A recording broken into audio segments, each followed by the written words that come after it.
Consider this. Driving home late one night, you're traveling through a semi-rural area.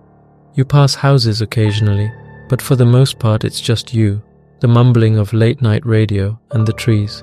It's been ages since you stopped at that 7-Eleven to grab a cup of coffee and take a leak.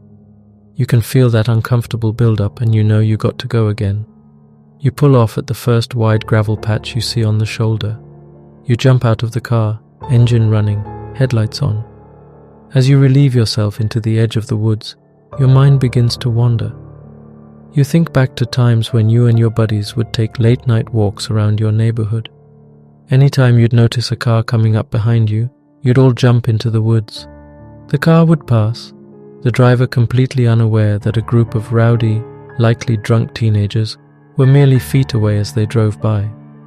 The thought suddenly occurs that the same could be said for you now, that just a little ways into the tree line, past the light bleed of your headlights, could be a group of drunk teens laughing to themselves, or maybe a group of sober teens getting ready to jump you and steal your car, or maybe something entirely different, watching you for completely unknowable reasons.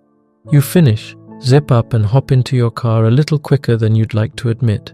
You pull back onto the road quickly, and soon the creeping fear begins to fade away as some pop hit from your teen years comes on the radio, and you hum along. It's then that you notice it.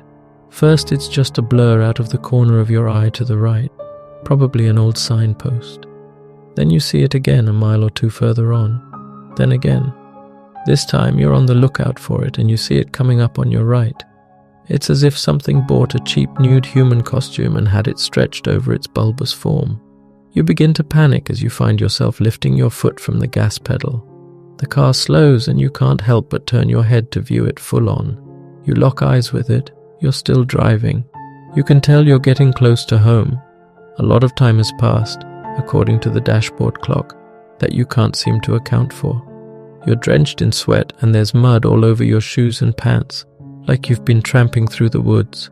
There's a wet stain on your passenger seat that smells foul. You pull into your driveway and jump out of your car. You dash into the house and lock the door behind you. There are worse things that can happen.